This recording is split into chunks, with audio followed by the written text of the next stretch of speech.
Hello, this is Leroy Meadows, and in this session, we will be looking at process costing and analysis.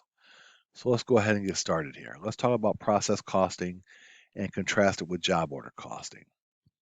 So now process operations involve the mass production of similar items or similar products in a continuous flow of sequential processes. So mass production of a similar product, continuous flow of sequential processes.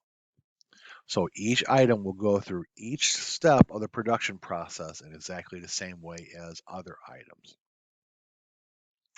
Now, process operations will use a standardized process to make large volumes of similar products, whereas job order operations use a customized process to make unique products.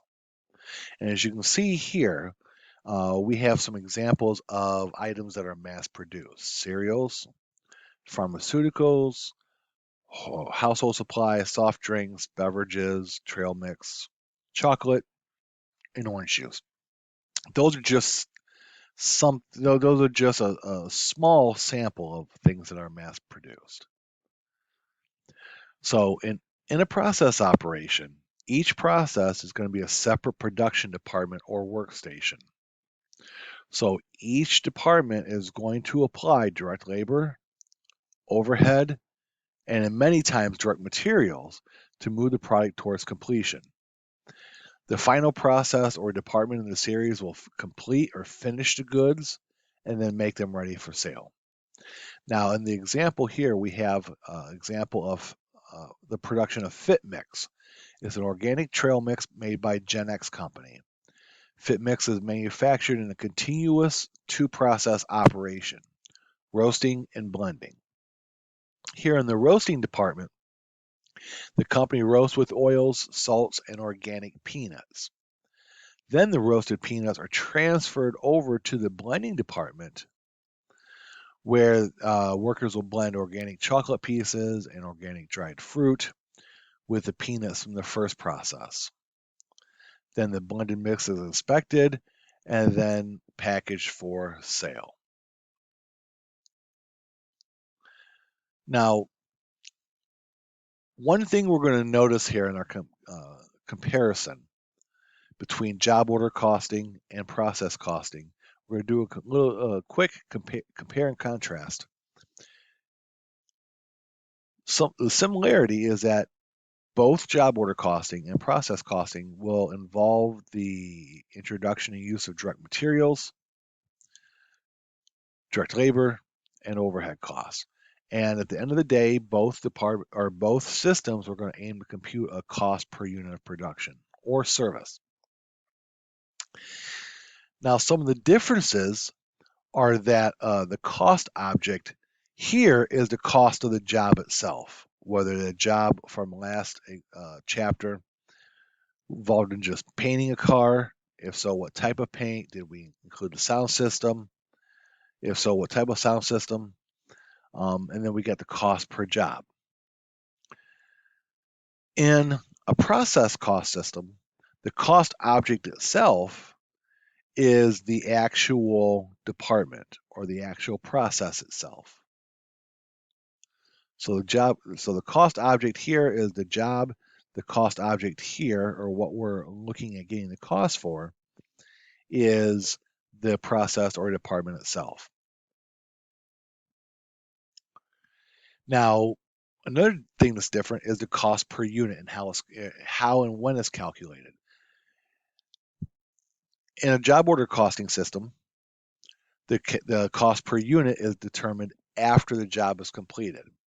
In a process costing system, we'll compute that on a monthly basis at the end of the period by combining cost per unit from each process up to date. Internal wise, we'll use job cost sheets here for a job order system. In a processing system, we'll use production cost report. And then finally, the big difference is in a job order system, you have one work in process inventory and multiple jobs underneath that, included in that one work in process inventory. In a process costing system, each department will be considered its own work in process inventory. So under a job order system, you have one work in process. In a process costing system, you will have multiple work in processes to report on the balance sheet. So now we're going to compute process activity costs using the weighted average method. We are given the method first in, first out as an appendix. That will not be the focus of this session here. So let's compute process activity costs using the weighted average method.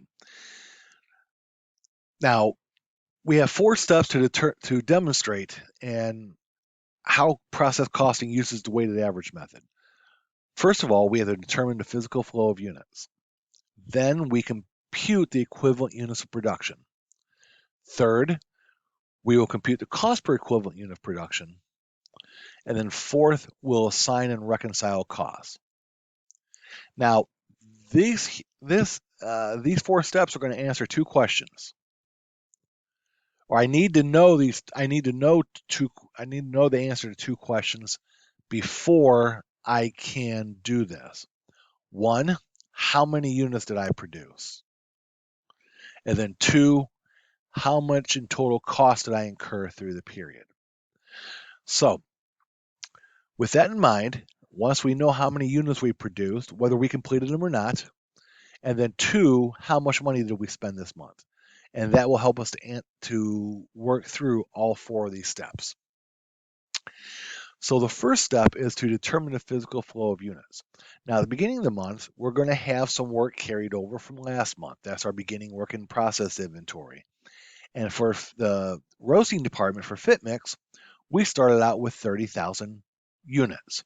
Now, just to clarify, a unit for our purposes here is going to be a cup of trail mix. So 1 cup equals 1 unit. So we started 30,000 units this month in April. 30,000 carried over from last month in March, I should say. So we started out with 30,000 units, but then we started another 90,000 units this month. So we had to account for a total of 120,000 units. Now out of the 120,000 units, I completed some and transferred them over to the next department, or I didn't complete it. There's no third option. So I'm going to figure out how much was transferred out.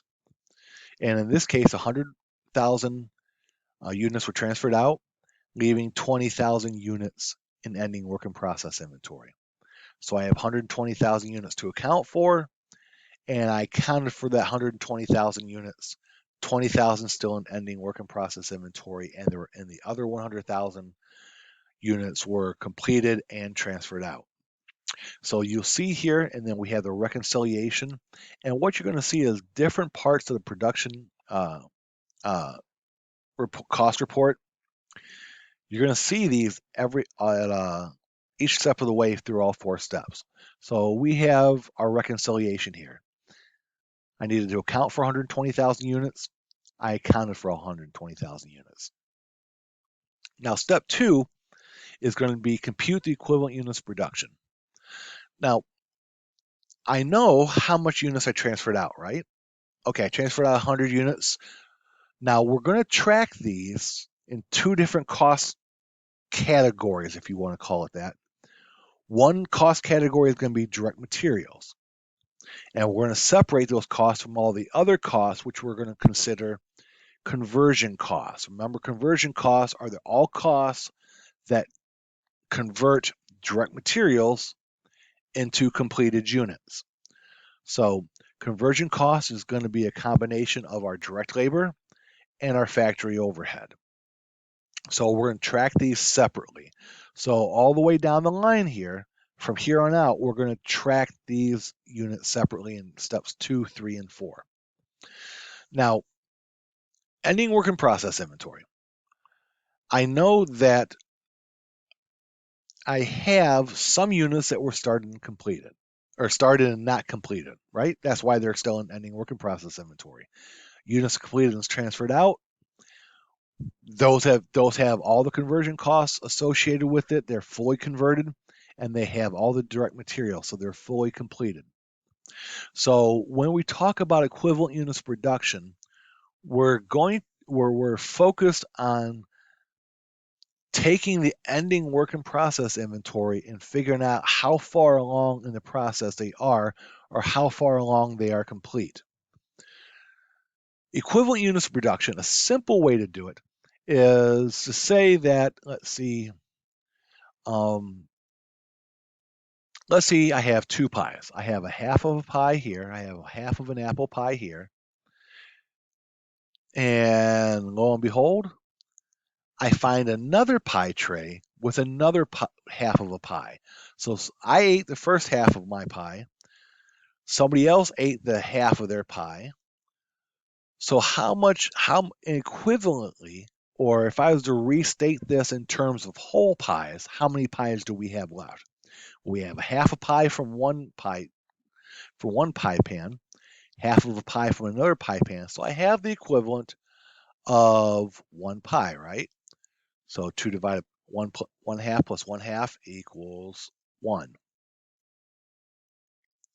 So all I'm doing with ending work in process inventory is restating these partially completed units in terms of fully completed units. So I'm just restating them. That's not to say they are fully complete. I'm just saying that they are being restated. All those 20,000 units, they're pieces parts. They're partially completed. They're not complete. They're fully completed, but we're going to restate those as if they were fully completed. Okay. With um, with units transferred out, we assume by logical reasoning that they have all the materials and they're fully converted. They're fully complete. Otherwise they wouldn't have been transferred out if they didn't have all the materials and they didn't fully go through the conversion process. So they're 100% complete with regards to direct materials, costs, and then conversion costs. Now the ending work in process is going to be a little bit different. Direct materials are normally, or I would expect to see them more often than not, added at a specific point in time, such as the beginning of the process, maybe at a specific point later on in the process, if it's a subsequent department, not the first department, or if it's a subsequent department, it could be added at the end of the process. But either way, we're going to know, do we have our direct materials or not? If we do, then we are 100% complete because there's no more direct materials to add. Now, with conversion costs, how far into the conversion process are we for roasting these nuts? Now, the example in the book doesn't really explain how they figure that out, other than it's incurred evenly throughout the process. So we don't know at what point they are physically. Are they in the oven roasting? Have they just been mixed with oils and salts? The peanuts have. We don't know that, but we know that we are told they are 25% of the way, or 25% into the conversion process. So for ending work in process, we have 100% of the direct materials, but we're only 25% complete as far as the conversion process. So now I want to calculate, now that I know how far along my ending work in process inventory is, now I can compute my equivalent units of production. And my equivalent units of production is simply going to be the sum total for materials. And let's just look at materials for the moment. Let's just look at materials. My equivalent units of production in total is going to be the equivalent units of production for the units transferred out and for the units in ending inventory. And the same will be for conversion costs. But let's look at this. So my units completed and transferred out, they had 100% of their direct materials. Obviously, they wouldn't have been transferred out. So we have transferred out 100,000 units, equivalent units of production. My ending work in process inventory, 20,000 units. They have all of their direct materials already, so they're 100% complete with direct materials. So I'm going to take that 20,000 here of my ending work in process inventory, multiply it by the percentage complete to get my equivalent units of production. So I'm going to take 20,000 times 100% or 1.00 to get 20,000. Now to get my total equivalent units of production, I'm going to add my completed and transferred out equivalent units of production and then my ending work in process equivalent units of production. Now let's look at conversion costs. We have the units here, 100,000 units transferred out, and they're 100% complete with regard to conversion costs, because if they weren't fully converted or fully through the conversion process, they wouldn't have been transferred out. So I'm going to take that 100,000 units completed and transferred out, multiply it by 100% or 1.00 to get the equivalent units of production for completed and transferred out units, 100,000. Now for my ending work in process inventory, I have what? 20,000 units that have been started but not completed by the end of the period, right? So I'm going to take those 20,000 units. Now I'm going to multiply that by how far in the conversion process are they. And we're told that they're 25% complete throughout the conversion process. So when I take my 20,000 units that are partially complete and multiply it by 25%, I'm going to get, or 0.25, I'm going to get 5,000 equivalent units of production in ending inventory. So now I want to know my total equivalent units of production for conversion costs, not just for ending inventory, not just for the cost transferred out. I want to know my total total equivalent units of production for conversion costs. So I'll add my units completed, transferred out, plus the equivalent units of production for my ending inventory to get for conversion 105,000 equivalent units of production. Now this is important. Why? Because it answers my first question: how much work did I do? How many units did I complete? And this is what I'm looking for when I'm asking that question. I'm looking for my equivalent units of production for direct materials, and then my equivalent units of production for conversion. Now, step 3, compute my cost per equivalent unit. Here is where I will figure out my total cost. Because once I know my total cost, then I can complete the 4-step process. So my beginning costs in work in process inventory, 81,000 of my beginning work in process inventory was assigned direct materials. And out of my beginning work in process inventory, 108,900 was assigned to conversion costs. So my beginning work in process inventory was 189,900 for the roasting department. 81,000 of it was for direct materials, and the other 108,900 was for conversion costs. Now, I have my costs added this period. Total costs I had added this period, 655,200. How did I get that? Well, the first 279,000 of it was direct materials, and the remaining 376,200 was conversion costs. So altogether, I have conversion costs this period, or total cost this period rather, of $655,200. Add that to my beginning cost of work in process inventory at the beginning of the month, and these are my total production costs to date. This is the total production cost I need to account for. And in step 4, we will account for all 845,100 of the production costs. So now, let's focus on getting a cost per equivalent unit of production, each for direct materials, and then for conversion. Let's look at direct materials first. So I have my direct materials here, and I'm going to do that first. I'm going to look at my beginning work in process costs. I had that, 81,000, right? So I got my 81,000 here. Then I had an additional $279,000 worth of direct materials added here. So my total direct materials cost to date, $360,000. Now what I'm going to do is take that $360,000 and divide it by the total equivalent units of production, which was 120,000. Remember, the 120,000 encompassed both the completed and transferred out units and the number of units in ending work in process inventory.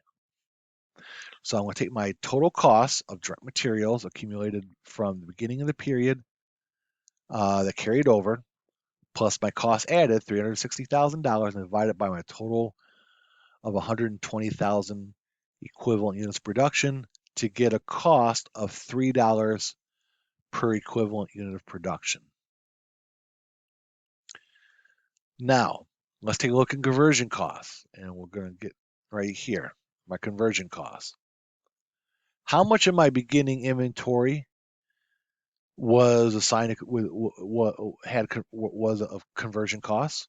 108,900. So I'm going to start with that.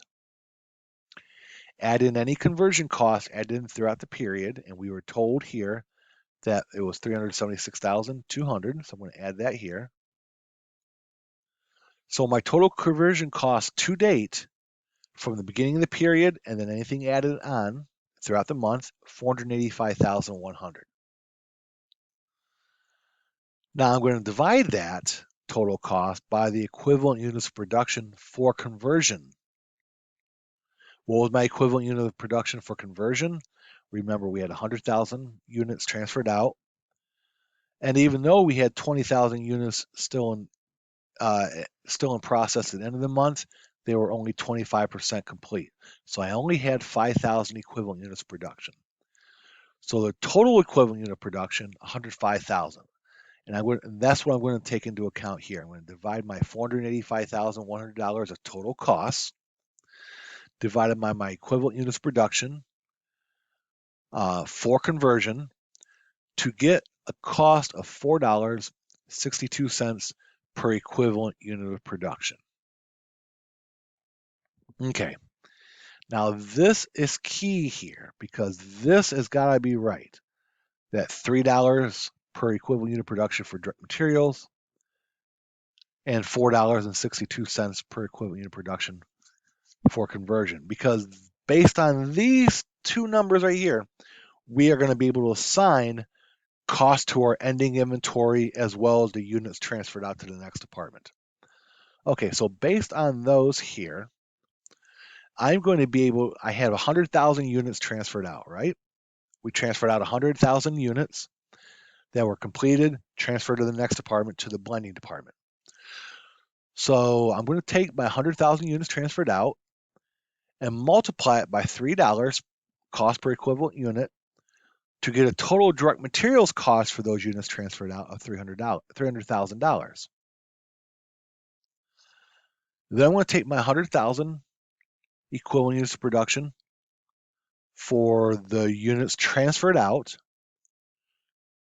times the cost per equivalent unit of production for conversion costs of $4.62 for a total of $462,000 of conversion costs. Now remember, my conversion cost is direct labor and all factory overhead. So this is everything other than direct materials. So when I add my direct materials together, the total value of the units I transfer to the next department is going to be $762,000, and that's what I'm going to base my journal entry on. I'll debit the next work in process and credit this one. It's going to be based on this one right here, and we'll get the journal entries here in just a few moments. Now, how do I value my ending work in process inventory? Well, I'm going to value my work in process inventory at the end of the period by taking my equivalent units of production at the end of the period and multiplying them by that same cost per equivalent unit. For direct materials, I have 20,000 equivalent units of production, multiply that by $3 cost per equivalent unit of production. So I have $60,000 worth of direct materials in my ending work in process inventory. All my other costs are conversion costs. I had the equivalent of 5,000 units of equivalent units of production times the cost per equivalent unit of production of $4.62. So I have $23,100 in conversion costs incorporated in my ending work in process inventory. So between my direct materials and all my other costs, my ending work in process inventory for the roasting department is going to be valued at $83,100. Now remember I said before that whatever I had to account for is either going to be accounted for and transferred out, unit wise, it's either going to be transferred out or it's going to still be an ending work in process inventory. The same thing is true of the dollar amounts. I had to account for total production costs of $845,100. Some of it's going to be transferred out, and some of it's going to be an ending work in process inventory. Let's take a look here. When I add my completed and transferred out dollar amount, $762,000, plus my ending work in process inventory of $83,100, my total cost to account for, $845,100. That's how much in cost I have accounted for. And that is the same as the amount I had to account for. So I've accounted for everything now. So those are the 4 steps that we need to do. First one is determine the physical flow of units. Then we need to compute equivalent units of production, compute the cost per equivalent unit, and assign and reconcile costs. Now, how can we use process costing information? How can we use it? Well, first of all, we want to control cost. There may be a number of reasons why costs change throughout the month, but that'll give us some insight into what changed, where did it change, and then we would want to probably dig deeper into finding out what happened. Why did my costs go up or down? Did my costs go up because I bought better quality fruit or nuts? Did the market price of those nuts go up, or market price of the fruit go up? Or it could have been that I bought cheaper nuts, cheaper fruit, and I end up using a heck of a lot more. I mean, so there's a number of reasons why materials or even conversion costs could change. So you want to look at and take necessary corrective action. Evaluate performance. Department managers are going to be based on their control of costs. Now, can managers control everything in the department? No. But what they can control or they have significant influence over is what they're going to be evaluated on.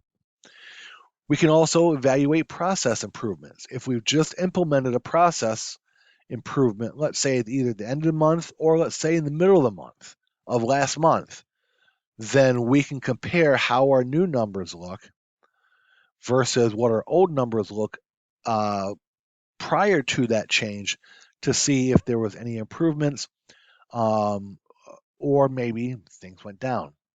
And then also we can prepare our financial statements. Remember, the cost of goods sold are going to be reported on the income statement and ending inventory is reported on the balance sheet. Well, based on this, I now have the amount that's transferred out to the next department, but that total cost here for that final department would be transferred to finished goods, whatever that next department is. And we'll look at that and see journal entries for that in just a little bit.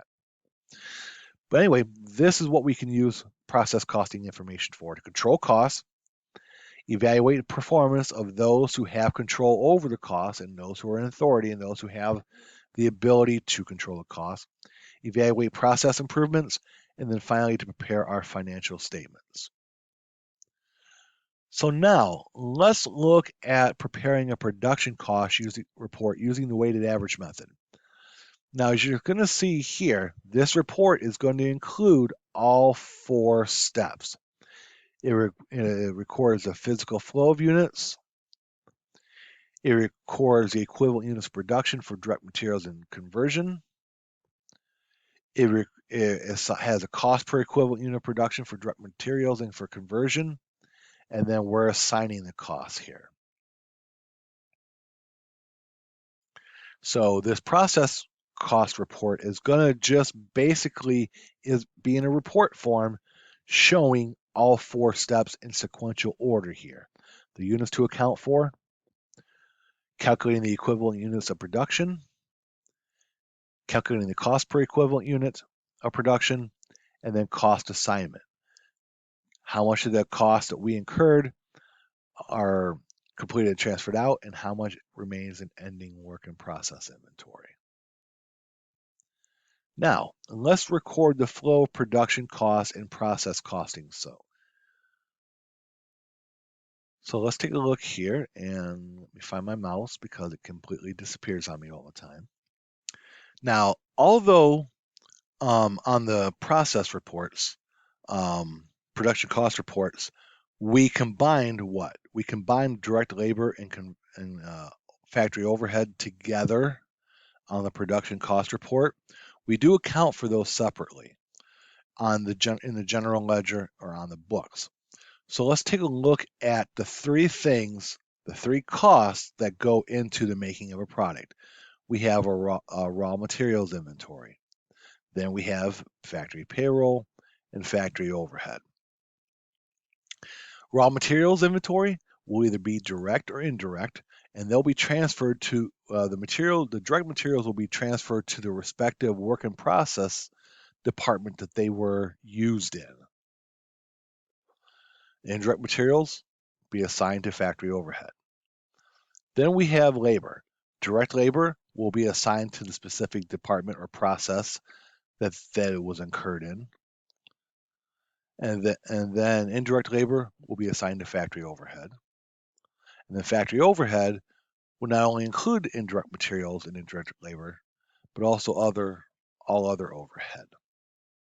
And as you can see here, at the last department here, the second department, the blending department, when the trail mix is blended, is packaged, is packaged fruit, is inspected, ready to go, is transferred to finished goods inventory, and so it sits on the balance sheet as finished goods inventory, and then once it's sold, it's expensed off on the income statement as cost of goods sold.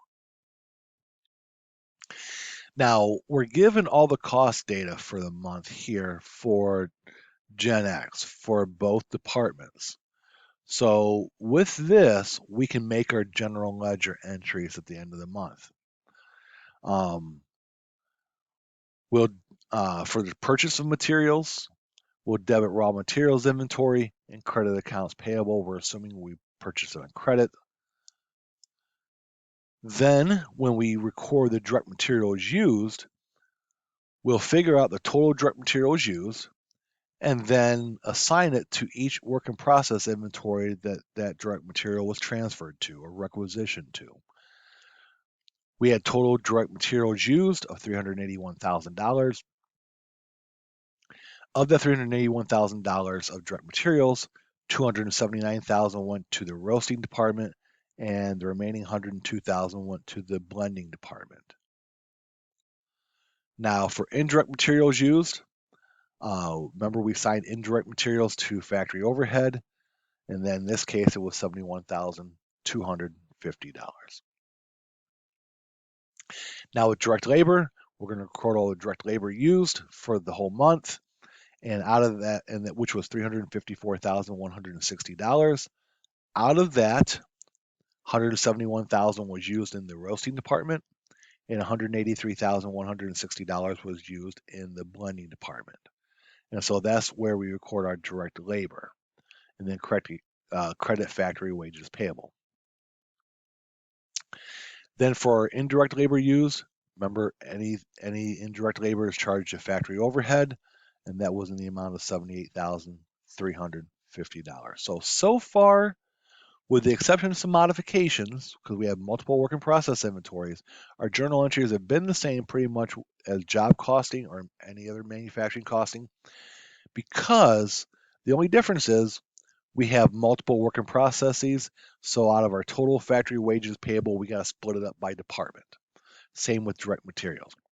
And we're going to do that same thing with manufacturing overhead.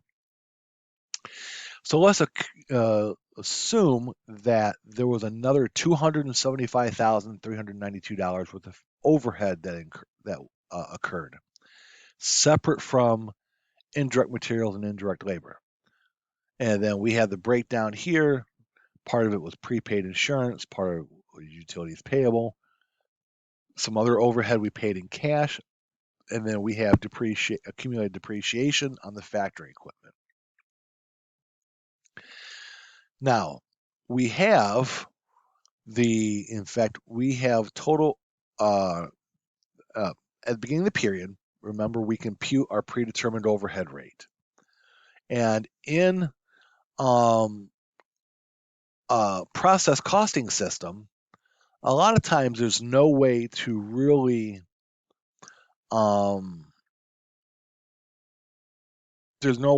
separate how much overhead was used in each department. So we're just going to combine all the overhead, figure out our allocation base, how we're going to spread it out, and then we're going to allocate or apply that overhead to the respective departments for the overhead applied. In this case, the predetermined rate was 120% of direct labor costs. Not direct labor hours, direct labor costs. So that's important here. So my cost in the roasting department was $171,000 for direct labor. Take that, multiply it by 120% or 1.20, and I'm going to apply $205,200 of overhead to the roasting department. Same thing with the blending department. $183,160 of direct labor costs times 1.20 gives me $219,792 of overhead being applied to the blending department. Now we apply that and we can journalize that entry. I'm going to debit work in process roasting for $205,200 and work in process inventory for blending for that $219,792. So the total amount applied is $424,992. So when you're being asked a question or something like that, make sure you know what that specific question is asking. It could be asking a specific cost for a specific department, cost per equivalent unit for just materials, or total equivalent or conversion costs. So we want to make sure we really pay attention to what we're being asked. Now, how do we transfer goods across departments? Well, if we're, as you see here, and we're looking at units here on the top, but let's look at, more importantly, for journal entries here at the bottom. We had our beginning inventory of $189,900.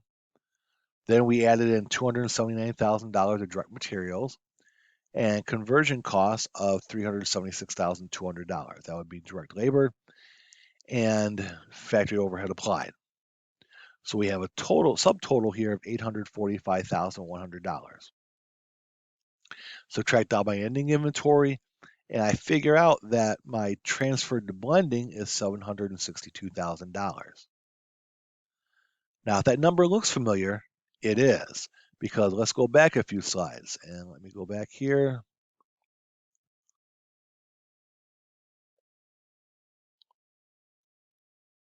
And we found that here. Completed and transferred out, total cost between direct materials and conversion costs, $762,000. So if I'm just looking at a production cost report, I can just look at this, or how it shows up right here, and figure out that's where my transfer amount is. That's the dollar amount of the transfer. So let me go back here. So my journal entry for transferring from the blended to the roasting department is going to be a debit to work in process blending, because that's where it's going to. So we're going to debit that account, and we're going to credit the account it's coming from, or the work in process inventory roasting department. And that's where you see that transferred over. Now let's go through a similar process and evaluate the work in process inventory blending account. They had a beginning balance of $151,688. And $762,000 were transferred in, as we just accounted for. But then that department also added $102,000 of direct materials and $402,952 of conversion costs. So all my costs to account for total $1,418,640. Of that, $155,700 was in ending inventory. So the remaining amount, remember, this is the second department. There's only two departments, two processes. Since this is the second and final department, this is going to be transferred to finished goods. And remember do you remember what we call work in process inventory that's transferred to finished goods? Cost of goods manufactured. So when I do that, I'm going to debit finished goods inventory for the amount and credit work in process inventory blending. Now I can take that cost of goods manufactured, add that to my beginning finished goods inventory to get my cost of goods available for sale. Subtract out my ending inventory of finished goods, and I'll have my cost of goods sold right here. So this will help me make one of my last two journal entries when I made the sale. So I made a sale. So I'm going to debit accounts receivable for the amount of the sale at sales price. So it's going to be the number of units sold times the sale price is my sales.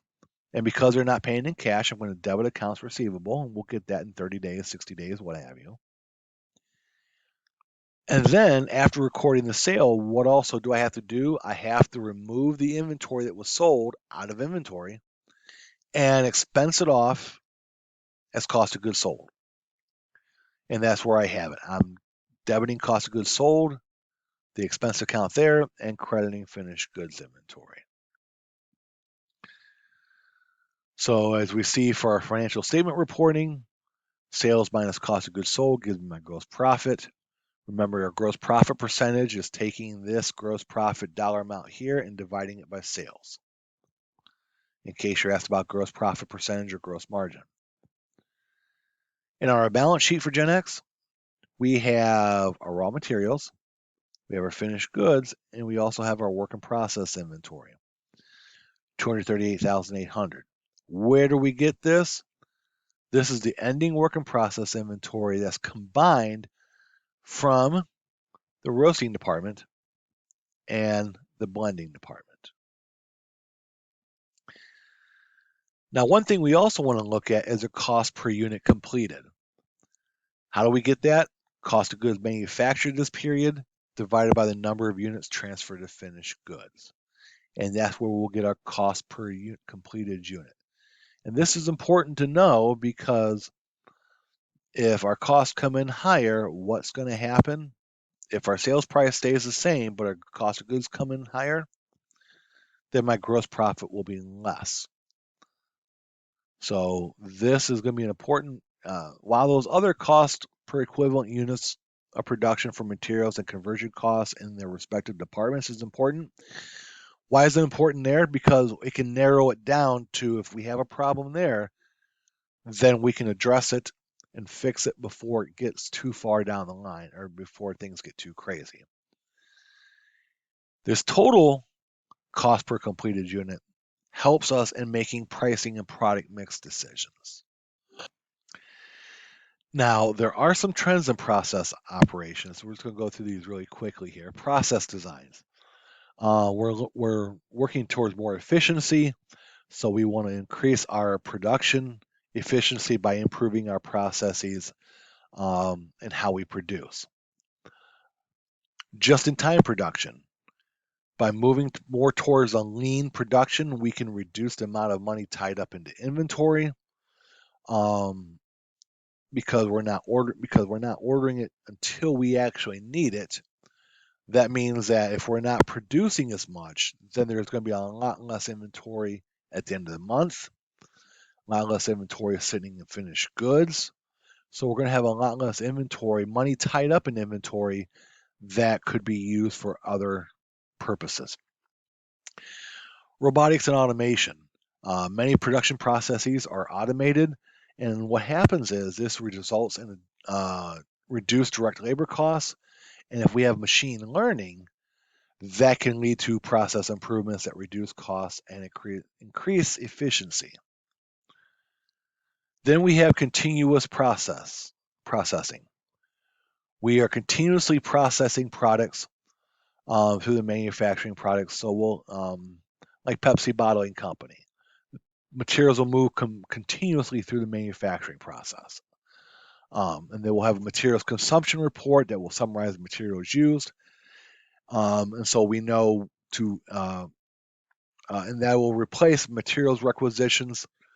And then we know to add, to either place more orders or reduce the amount of orders or the amount of materials that we order. Service-based companies are also important, and some of them can use processing uh, accounting. Certain types of tax returns, they're really simple. We can just process them out because we know it's going to take maybe one W-2 should take an employee 30, 45 minutes to do it, and then so we can use process costing for something like that. Maybe oil changes if a bank is processing deposits left overnight, different things like that. So a number of services can use process costing also. And then finally, customer orientation.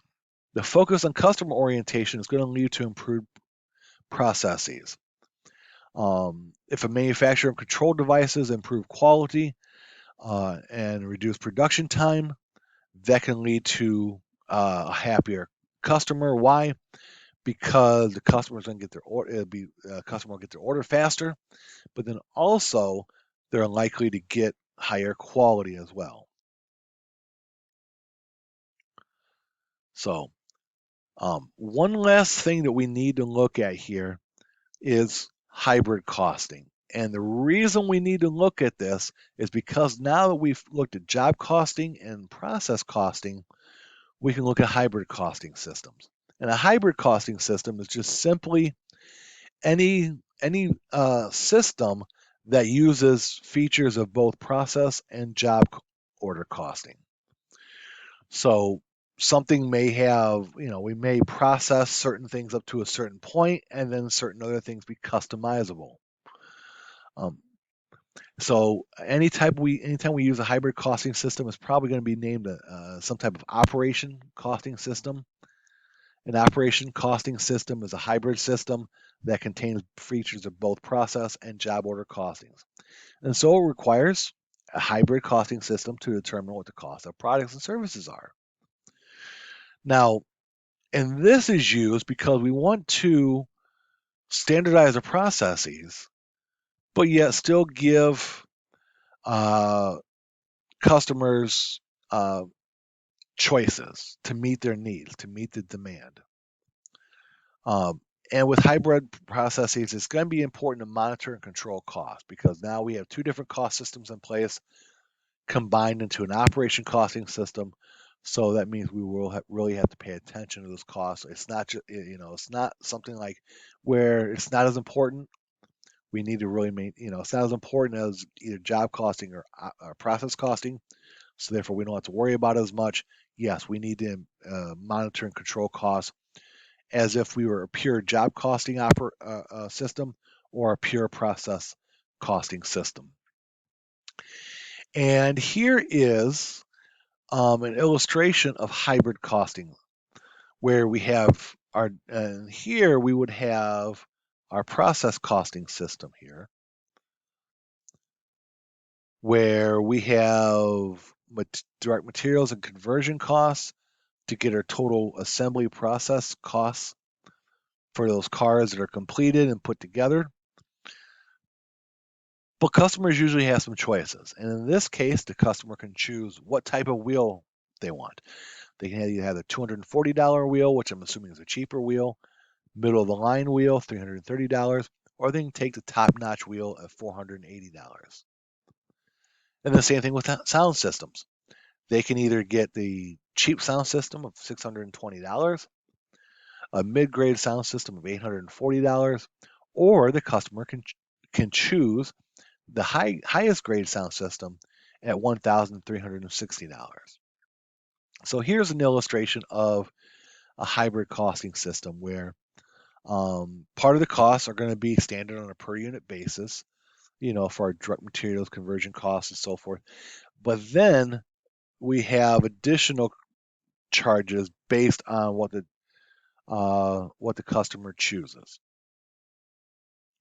Now, the hybrid costing system, we want to look at yield, and this is going to be an important measurement. And we can use yield to a certain extent in other parts of process costing and stuff like that, and other costing ideas. But yield is simply how efficient are we with using our materials to create completed units or units produced. And let's look at trail mix. Let's say they started out with 10,000 pounds of peanuts in production, and at the end of production, they came out with 9,650 pounds. Then its yield would be 96.5%. Taking the pounds produced at the end divided by the amount of pounds input at the beginning. And sometimes the amount of materials that come out of the end may not be the same as we put in. Why? Because there could be certain processes that use up some of that material. That's beyond the scope of this course. So to always anticipate that 100% of what goes in is going to be 100% of what comes out is not necessarily the case. In this instance here, let's say if Ford decided to buy enough direct materials into production to produce 10,000 Mustangs, but out of that 10,000 out of the materials to produce 10,000 Mustangs, we could only produce 9,900 non-defective cars. Then we're going to take the 9,900 non-defective cars and divide it by the amount of materials we produced for 10,000 cars. And that would get us a yield of 99%. So this is yield. So yield, we bring that out with a hybrid costing system, but we can use yield in other types of measurements as well. So